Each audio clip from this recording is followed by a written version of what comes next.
Paragraph है scenario analysis. Sometimes strategic uncertainty is represented by future trends और events that has inherent unpredictability. कई बार जो strategic uncertainty उसको कैसे रिप्रेजेंट करते हैं, फ्यूचर ट्रेंड या इवेंट्स की तरह रिप्रेजेंट करते हैं जिसके इनहेरेंट अनप्रेडिक्टेबिलिटी होती है। मतलब वो हमेशा से इनहेरेंट ही उसके अंदर है, कोई प्रोडक्ट नहीं कर सकते कोई चीज़। Information gathering and additional analysis will not be able to reduce the uncertainty. आप ऐसे इन्फॉर्मेशन को कितना भी गैदर कर लें, कलेक्ट कर लें या एडिशनल एनालिसिस कर रहे हैं तो भी एबल नहीं हो पाएंगे कि अनसर्टेनिटी को कम कर दें। In that case scenario analysis can be employed. जब इन्फॉर्मेशन से गैदर करके और एडिशनल एनालिसिस करके उसको कम नहीं कर पा रहे हैं अनसर्टेनिटी को, तो सिनेरियो एनालिसिस को एम्प्लॉय करेंगे। Scenario analysis basically accept the uncertainty as it is. Scenario analysis जो अनसर्टेनिटी तो उसको एज इट इज एक्सेप्ट कर लेता है एंड यूज इट टू, और इसे यूज करता है डिस्क्राइब करने के लिए various strategic alternative along with flexibility. इसको यूज करता है क्या करने के लिए, अलग अलग स्ट्रेटेजिक अल्टरनेटिव उनको डिस्क्राइब करने के लिए फ्लेक्सिबिलिटी के साथ। अब जो पॉइंट है वो है impact of uncertainty. Impact of uncertainty, each element of strategic uncertainty involve potential trend और event that could have an impact on present proposed or even potential business। जो हर एक एलिमेंट है स्ट्रेटेजिक अनसर्टेनिटी का, उसमें क्या इन्वॉल्व होते हैं, potential trends और इवेंट्स। ठीक है, जिसका क्या हो सकता है, इम्पैक्ट हो सकता है प्रेजेंट में, प्रपोज्ड आगे आने वाले में, और पोटेंशियल बिजनेस के ऊपर भी। तो इम्पैक्ट स्ट्रेटेजिक अनसर्टेनिटी का will depend on the importance of the impacted SBU और फर्म। जो इम्पैक्ट होगा ना अनसर्टेनिटी का, वो किस चीज़ पर डिपेंड करता है कि जो एसबीयू या फर्म इम्पैक्ट हुई है ना उसकी कितनी इंपॉर्टेंस थी। तो some SBU are more important than other. The importance of established SBU may be indicated by their associated sales, profit और कॉस्ट।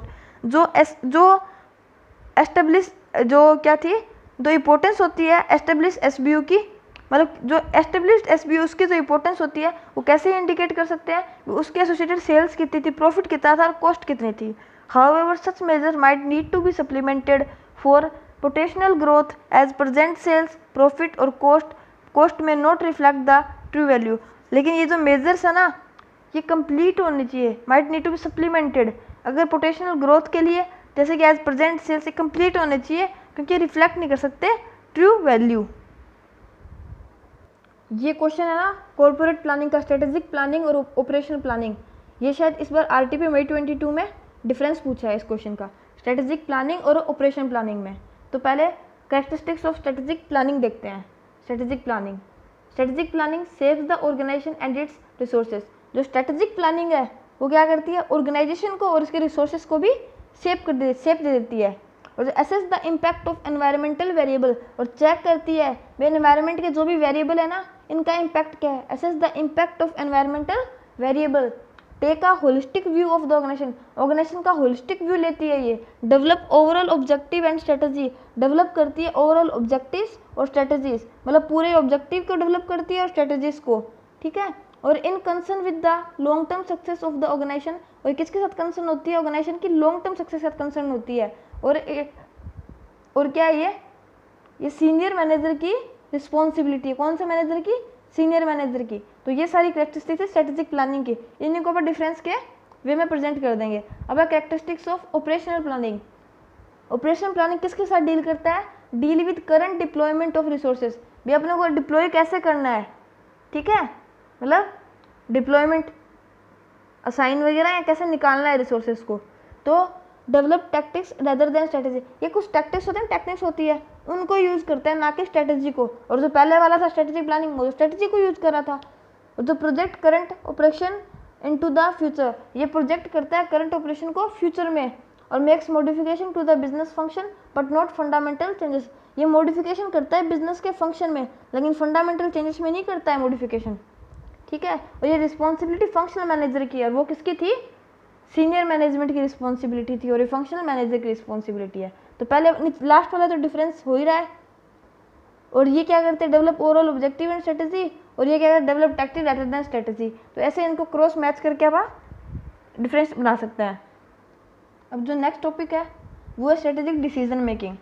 तो डिसीजन मेकिंग पहले समझ लो क्या होता है। ये एक मैनेजरियल प्रोसेस होता है कि अपने है ना best course of action select करें जो भी अपने को अलग अलग ऑप्शन दिए हुए हैं, अलग अलग अल्टरनेटिव दिए, उनमें से अपन बेस्ट सिलेक्ट करें। किस लिए? ताकि अपने जो ऑर्गेनाइजेशन के जो गोल्स है ना उनको पूरा कर सके, इसलिए अपने को बेस्ट सिलेक्ट करना है। तो डेफिनेशन क्या है?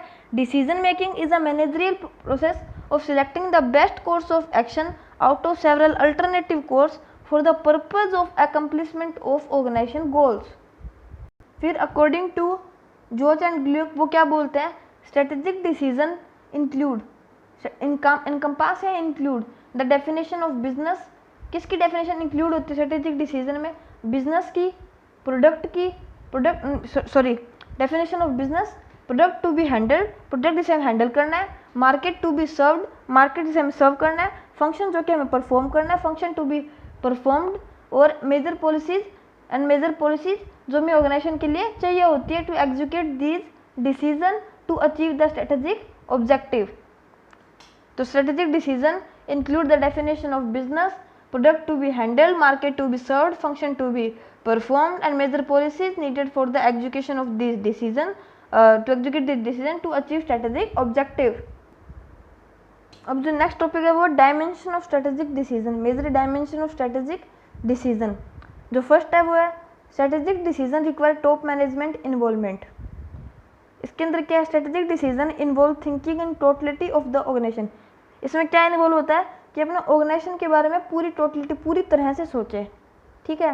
Hence problem calling for strategic decision require to be considered by the top management. जो प्रॉब्लम स्ट्रेटेजिक डिसीजन लेने के लिए बुला रही है ना, तो उन्हें ज़रूरी है टॉप मैनेजमेंट ही कंसिडर करे। ओके, जो सेकंड पॉइंट है वो क्या है? Strategic decision involve commitment of organisational resource. Strategic decision involve commitment of organisational resources. अब कमिटमेंट ऑफ रिसोर्सेज की बात कर रहा है, तो इसने एक एग्जांपल दिया है कि स्ट्रेटेजिक डिसीजन, एग्जांपल है इसको ऐसे मान लो, strategic decision to launch a new project by a firm require allocation of use funds and assignment of large number of employees.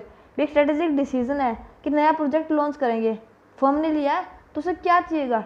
बहुत बड़ी एलोकेशन चाहिएगी फंड्स की, और assignment of large number of employees, तो कमिटमेंट होंगे ना organisation resources की। अब जो थर्ड पॉइंट है strategic decision assisted consideration of factor in the firm external environment. मतलब कंसिडरेशन ऑफ फैक्टर, अब अपने को फैक्टर को ध्यान में रखना है फर्म के एक्सटर्नल एनवायरनमेंट के। तो strategic focus on organisation involve orienting its internal environment to the changes of external environment. जो स्ट्रेटेजिक फोकस होता है ऑर्गेनाइजेशन के अंदर, उसके अंदर क्या शामिल होता है, क्या इन्वॉल्व होता है? जो स्ट्रेटेजिक फोकस ऑर्गेनाइजेशन के अंदर होता है उसके अंदर क्या इन्वॉल्व होता है? ओरिएंटिंग इट्स इंटरनल एनवायरनमेंट, मतलब ओरिएंट वाला ट्रेनिंग टाइप दे देना इसके इंटरनल एनवायरनमेंट को, जो भी चेंजेस हो रहे हैं ना एक्सटर्नल एनवायरनमेंट में उसके toward orienting its internal environment to the changes of external environment. अब जो नेक्स्ट पॉइंट है strategic decision are likely to have a significant impact on the long term prosperity of the firm. जो strategic decision होते हैं उनका significant impact होता है long term prosperity of the firm के ऊपर। Generally the result of strategic implementation are seen on long term basis and not, generally आप देखते हैं ना जो स्ट्रेटेजिक इम्प्लीमेंटेशन का रिजल्ट होता है वो लॉन्ग टर्म बेसिस पे देखते हैं, ना कि immediately. Are seen on long term basis and not immediately. Next point strategic decision are future oriented.